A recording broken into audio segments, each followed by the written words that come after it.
નમસ્કાર દોસ્તો, વિડીયોમાં ફરી એક વખત તમારું સ્વાગત કરું છું. ઉત્તર પ્રદેશની આપણે વાત કરીએ તો છેલ્લા 3-4 દિવસથી ઉત્તર પ્રદેશની અંદર યોગી આદિત્યનાથે જે નિર્ણયો લીધા છે એ નિર્ણયોને લઈને એનડીએની સરકાર ખૂબ નારાજ છે. આવનારા સમયની અંદર શું થવાનું છે ભારતીય જનતા પાર્ટીની સરકારમાં? હવે તો જો કે ભારતીય જનતા પાર્ટીની સરકાર ન કહી શકાય, એનડીએની સરકારમાં. કદાચ મને તો એવું લાગે છે કે અરવિંદ કેજરીવાલે જે રીતે આગાહી કરી હતી કે ભાઈ ભારતીય જનતા પાર્ટીની સરકાર આવશે ત્યાર પછી 3 કે 4 મહિનામાં યોગી બાબાને સીએમ પદેથી કદાચ રાજીનામું દેવું પડે. અને અત્યારે સમીકરણો એવા જ દેખાય છે. અત્યારે જે રીતે યોગી આદિત્યનાથે ઉત્તર પ્રદેશની અંદર જે અમુક એવા કાયદાઓ ઘડ્યા છે જેને લઈને જનતા ખૂબ પરેશાન છે. પણ આજે આપણે વાત કરવી છે યોગી આદિત્યનાથને જનતા કી અદાલતમાં બોલાવવામાં આવ્યા ત્યાર પછી યોગી આદિત્યનાથને જે સવાલો પૂછ્યા છે એ સવાલોના જવાબ દેવામાં યોગી આદિત્યનાથને કેવો પરસેવો છૂટ્યો છે. અને આ સીન સપાટા જોઈને મને તો અંધભક્તોની યાદ આવી ગઈ. જે લોકો એમ કહે છે ને કે ભાઈ બુલડોઝર બાબા ગમે ત્યારે બુલડોઝર ફેરવી દે, તો આજે આ બુલડોઝર બાબાની કેવી હાલત થઈ ગઈ છે જનતા કી અદાલતમાં. આવો આપણે દોસ્તો એ વિડીયોને જરા વિસ્તારથી જોઈએ. થોડો સમય કાઢીને સાંભળી લેજો. ખરેખર ખૂબ રસપ્રદ વિડીયો છે કે યોગી બાબા ગમે ત્યારે મન ફાવે એમ એન્કાઉન્ટર કરાવી નાખે છે, મન ફાવે એના ઘર ઉપર બુલડોઝર ચલાવી દે છે. ત્યારે યોગી બાબાને અહીંયા કેમ પરસેવા છૂટી ગયા? જાણે આપણને એવું લાગે કે યોગી બાબાની ધોતી ફાડીને રૂમાલ કરી નાખ્યો હોય. એવા આકરા સવાલો પૂછ્યા છે અને યોગી બાબાની કેવી હાલત થઈ છે જુઓ આ વિડીયોમાં. लेकिन जब आपके भाषण सुनते हैं ऐसा लगता है कि आप सिर्फ नफरत फैला रहे हैं, जैसे सिर्फ आग लगा रहे हैं, जैसे किसी का खून पीना चाहते हैं. आप कहते हैं कि अगर एक हिंदू का खून बहेगा तो हम 10 मुसलमान का खून बहाएंगे. साधु का रूप धारण करके इस तरह की नफरत की बात करना. प्रधानमंत्री नरेंद्र मोदी कहते हैं सबका साथ सबका विकास. ऐसे विकास करेंगे? आप लोगों को भड़का रहे हैं, उनको हिंसा करने के लिए उकसा रहे हैं. मर्डर के लिए भड़काना, कत्ल के लिए भड़काना, आग लगाने के लिए भड़काना, ये कानूनन अपराध है. मैं आपकी इस बात से बिल्कुल सहमत नहीं हूँ. और बात आपकी सिर्फ यहाँ नहीं रुक जाती है. आपने कहा कि अगर एक हिंदू बालिका को ले जाएंगे तो हम 100 मुस्लिम बालिकाओं को ले जाएंगे. ये देश का कानून इसका समर्थन नहीं करता. अजय जी, आप तो बहुत वरिष्ठ पत्रकार हैं, बहुत वरिष्ठ हैं. और जोड़ने की आप मेरी कितनी भी तारीफ कर रहे हैं, मैं सवाल नहीं छोड़ूंगा. आप क्योंकि गोल गोल बात कर रहे हैं, हिंदू मुसलमान नफरत मार काट, ये क्या शोभा देता है? हाँ, हम कहाँ मारकाट करवा रहे हैं? इस देश के अंदर एक भी दंगा हिंदुओं की ओर से नहीं हुआ है. एक भी दंगा शुरू करने वाला ना हिंदू होता है ना मुसलमान होता है. कैसी बात कर रहे हैं आप? हिंदू पहले आतंकवादी नहीं हो सकता. ये क्या बात हुई? देखिए, ऐसी बेसे पैर की बात का तो मैं भी कोई जवाब नहीं दे सकता कि जिन्होंने बम लगाए थे, जिन्होंने मारा था लोगों को.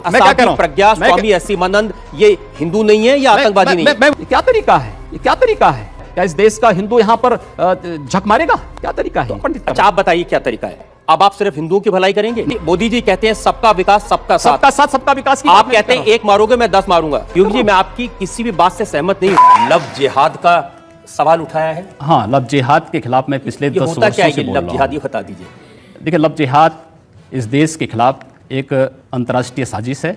इसको मजहब के नाम पर नफरत की आग में बदल देना, इसके लिए योगी जी जहर उगलें, ये ठीक नहीं है.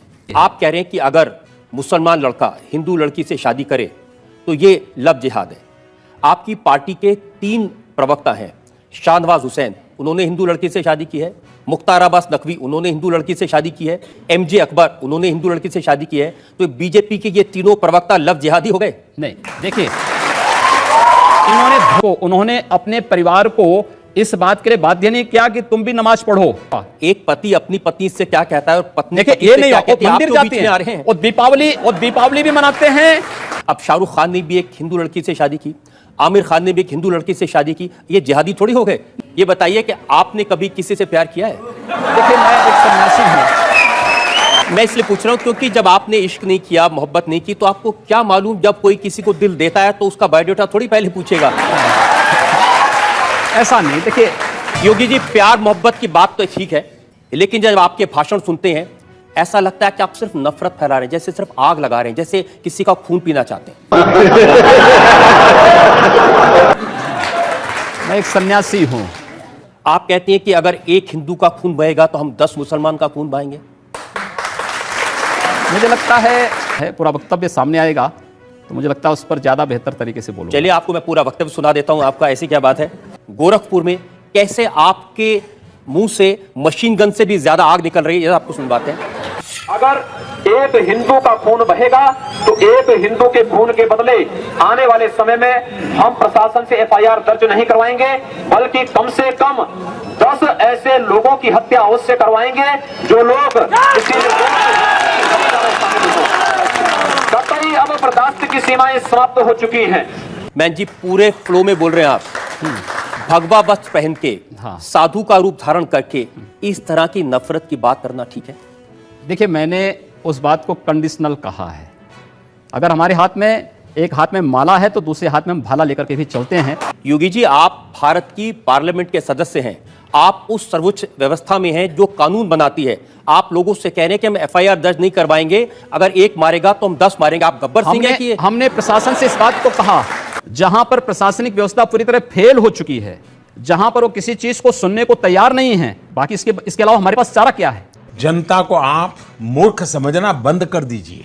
मुझे लगता है जब कानून और व्यवस्था फेल हो जाती है, जंगल राज हो जाता है, तो जंगल राज का जवाब जैसे को तैसा देने की तैयारी होनी चाहिए। योगी जी, प्रधानमंत्री नरेंद्र मोदी कहते हैं सबका साथ सबका विकास। ऐसे विकास करेंगे लोगों के घर जला के उनको मार के? हमने कहा हम पहल नहीं कर रहे हैं, हम कह रहे हैं कोई हमारा जलाएगा तो ये निश्चिंत होकर के नहीं आप लोगों को भड़का रहे हैं, उनको हिंसा करने के लिए उकसा रहे हैं, ये कानूनन अपराध है। हम अन्याय सहेंगे भी नहीं। लेकिन आप ये जानते हैं कि ऐसे भाषण देना, लोगों को भड़काना, मर्डर के लिए भड़काना, कत्ल के लिए भड़काना, आग लगाने के लिए भड़काना, ये कानूनन अपराध है। ये कंडीशनल है। अगर कोई आपको मारता है, कानून आपको इस बात की इजाजत भी देता है कि आप आत्मरक्षा के लिए कुछ भी करिए। मैं आपकी इस बात से बिल्कुल सहमत नहीं हूं। इस सज्जन को क्या तकलीफ है भाई, क्या तकलीफ है इनको? और बात आपकी सिर्फ यहां नहीं रुक जाती है, आपका अपराध और बड़ा है। आपने कहा कि अगर एक हिंदू बालिका को ले जाएंगे तो हम 100 मुस्लिम बालिकाओं को ले जाएंगे। कितनी खराब बात है। आपको लगता है कि अगर मैं उन 100 लोगों को राष्ट्रीय पहचान के साथ जोड़ने की बात कर रहा हूं तो कौन बुरी बात है? आप तो खुलेआम कन्वर्जन की बात कर रहे हैं। ये कन्वर्जन नहीं, ये परावर्तन है। ये देश का कानून इसका समर्थन नहीं करता। दूसरा करे अपराध, आप करें तो देश का कानून धर्मांतरण को स्वेच्छा से मान्यता देता है। अजय जी, आप तो बहुत वरिष्ठ पत्रकार हैं, बहुत वरिष्ठ हैं, और जोड़ने की आप मेरी कितनी भी तारीफ कर रहे हैं, मैं सवाल नहीं छोड़ूंगा। शाबाश बेटा। नहीं, आप सवाल करिए। आप क्योंकि गोल गोल बात कर रहे हैं, मैं जनता के सामने वो बयान आपको सुनवाना चाहता हूं। एक और वीडियो हमारे पास में है और सुनिए आपने क्या कहा। हम लोगों ने तय कर रखा है कि अगर वो एक हिंदू बालिका को ले जाएंगे तो कम से कम 100 मुस्लिम बालिकाओं को हिंदू। अगर एक हिंदू को मारेंगे तो 100 को हम भी मारेंगे। आप जनता से कहलवा रहे हैं, वो एक हिंदू को मारेंगे तो 100 को हम भी। लेकिन मैं नहीं कह रहा हूं ना। इस प्रकार की बचकाना बातें किसी के गले नहीं उतरती, लोग मजाक उड़ाते हैं। हिंदू मुसलमान नफरत, मार काट, ये क्या शोभा देता है मंदिर के महंत को, भगवा पहने साधु को? हम कहां मारकाट करवा रहे हैं? एक तरफ नरेंद्र मोदी लाल किले की प्राचीर से कहते हैं कि 10 साल तक दंगे फसाद को पीछे छोड़ दो, सिर्फ विकास की बात करो। इस देश के अंदर एक भी दंगा हिंदुओं की ओर से नहीं हुआ है। उत्तर प्रदेश में वर्ष के दौरान 430 से अधिक सांप्रदायिक हिंसक झड़पें और दंगे हुए हैं। एक भी दंगे की शुरुआत हिंदुओं की ओर से नहीं हुई। जी ठीक है। एक भी दंगा शुरू करने वाला ना हिंदू होता है ना मुसलमान होता है। कैसी बात कर रहे हैं आप? मैं सच्ची बात कर रहा हूं। आज लोग कह देंगे आईएसआईएस के साथ लड़ने वाले लोग ना हिंदू है ना मुसलमान है, फिर उनके लिए फतिया क्यों पढ़ा जा रहा है? अगर कोई हिंदू है हाँ। और वो आतंकवादी है, वो मारता है मासूम लोगों को, उसके बारे में भी यही कहेंगे? हिंदू पहले आतंकवादी नहीं हो सकता। ये क्या बात हुई? मैं इस बात की गारंटी ले सकता हूं। एक देखिए, ऐसी बेसे पैर की बात का तो मैं भी कोई जवाब नहीं दे सकता। मैंने कहा ना दोनों बातें, मैं दोनों चीजें कह रहा हूं। उसकी मातृभूमि है, पिछली सरकार ने ऐसे बहुत सारे लोगों को पकड़ा था, जिसमें आरएसएस के लोग थे, जिसमें प्रज्ञा भारती थी, बहुत सारे लोग थे जो लोग भगवा वस्त्र पहनकर आतंकवाद करते थे, जिन्होंने बम लगाए थे, जिन्होंने मारा था लोगों को।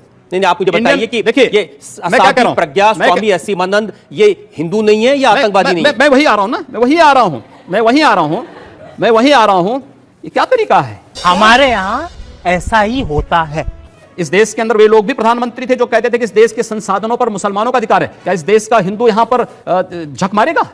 इस देश का प्रधानमंत्री सांप्रदायिक आधार पर विभाजित कर रहा है। हमने तो नहीं बांटा सांप्रदायिक आधार पर आप घोषणा करते हैं कि कब्रिस्तान के लिए आप बजट का प्रावधान करते हैं। इसमें लोग बिजली के लिए मर रहे हैं, सड़कें खराब हैं, बुनियादी सुविधाओं के अभाव में, स्वास्थ्य सुविधा के अभाव में लोग मर रहे हैं, लेकिन वहां पर उनके लिए वो सुविधाएं नहीं, लेकिन कब्रिस्तान के लिए 300 करोड़ रुपए हर साल आवंटित हो जाएंगे। क्या तरीका है? तो अब हम लोग नहीं आवंटित कर अच्छा, आप बताइए क्या तरीका है? आपकी सरकार है, अब आप सिर्फ हिंदुओं की भलाई करेंगे? नहीं, सारी स्कीम सिर्फ हिंदुओं मैं की कह रहा हूं, होगी? हम जाति, मजहब या धर्म के आधार पर भेदभाव किसी का नहीं करेंगे, सबका स्वागत होगा। लेकिन अगर भारत के अंदर रह करके ये नहीं चलेगा कि तन भारत में और मन पाकिस्तान में, ये चलेगा तो हम लोग इसको नहीं स्वीकार कर पाएंगे।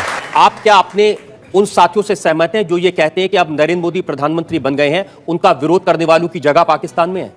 देखिए, मोदी जी के नेतृत्व में देश आगे बढ़ रहा है। हम चाहते हैं सब लोग इसको फॉलो करें, इस दिशा में आगे बढ़ें। एक इसको रचनात्मक आपकी बात को फॉलो करें या नरेंद्र मोदी की बात को मोदी फॉलो जी करें? की सोच है। मोदी जी कहते हैं सबका विकास सबका साथ। सबका साथ सबका विकास की आप बात कहते हैं एक मारोगे मैं 10 मारूंगा। मैंने कहा ना, आपकी सरकार है, सरकार को कानून का काम करने दीजिए। अब तो कम से कम ऐसी बातें हम मत करिए। कानून की बात कर रहे हैं ना, हमारी जो भी बातें कंडीशनल हैं भारत के मैं अंदर। तो आप चाहता हूं सिर्फ आप जनता से आज इतना वादा कर दें कि अब इस तरह के भड़काने वाले बयान नहीं देंगे, आप आग लगाने का काम नहीं करेंगे और वाकई में सबको साथ लेके चलेंगे। जो अगर बशर्ते अगला पक्ष शांति से रहेगा, और अगर अगला पक्ष शांति से नहीं रहेगा तो क्या करेंगे? अगर शांति से नहीं रहेगा तो उसको शांति से रहना सिखाएंगे, बंदूक के दम पर, मार के दम पर। जो जिस भाषा को समझेगा उस भाषा से समझाएंगे। और अगर दूसरे लोगों ने भी इसी तरह की भाषा का इस्तेमाल किया तब क्या करेंगे आप? मैंने कहा ना, जो जिस भाषा को समझेगा उस भाषा में जवाब देंगे। आपको भी तो कोई जवाब दे सकता है। दे रहे हैं। मैं उम्मीद करूं कि जैसा आप जवाब दे रहे हैं ऐसा आपको भी कोई जवाब देने वाला मिलेगा। जवाब- योगी जी, आप गोरखनाथ मंदिर के महत्व हैं, उसका इस्तेमाल करके आप लोकसभा में चुनाव जीतते हैं। आप अकेले ऐसे हैं जो 5 बार लगातार चुनाव जीत चुके हैं, दूसरा कोई साधु इतने चुनाव नहीं जीत पाया। एक सन्यासी का मतलब किसी गुफा में बैठ करके मंत्र जप करने से मात्र नहीं है।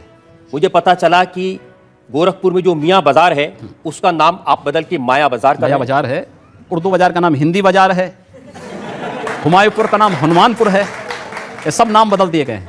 लोग स्वीकार कर रहे हैं, सबने लगाया। ये अच्छी बात है कि जिस संप्रदाय में बड़ी भारी संख्या में मुसलमान होते थे उनको आपने साफ कर दिया। हमने साफ नहीं किया है। अगर मैं कहता हूं कि एक के बदले 100 को मैं स्वीकार करने को तैयार हूं, तो आप एक के बदले 100 को स्वीकार की बात नहीं मैं करते, कह रहा एक के हूं, बदले 100 को मारने की बात नहीं कर रहा हूं मैं। देखिए, आप बाजारों के नाम बदल दें, उर्दू बाजार का नाम बदल दें, मियां बाजार का नाम बदल दें और फिर कहें कि मुसलमानों का स्वागत है। आप क्रोनोलॉजी समझ लीजिए। उनकी सुरक्षा की, आज अगर हिंदू सुरक्षित है तो मुसलमान भी सुरक्षित है, और इसलिए वह आज मुझे समर्थन करने के लिए मजबूर है।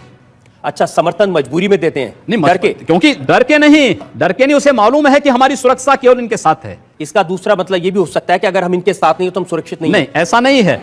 आप जितनी बातें कह रहे हैं ना, ये साधु की प्रवृत्ति के बिल्कुल खिलाफ है। ऐसा नहीं। योगी जी, मैं आपकी किसी भी बात से सहमत नहीं हूं। તો અંત વખત સુધી આ વિડીયો પહોંચાડો એટલે એમને ખબર પડે કે એમના બુલડોઝર બાબાની કેવી હાલત થઈ છે અને કેવા હાલ છે અત્યારે બુલડોઝર બાબાના। વિડીયો ખૂબ શેર કરો, દરેક લોકો સુધી પહોંચાડો દોસ્તો। જય હિન્દ।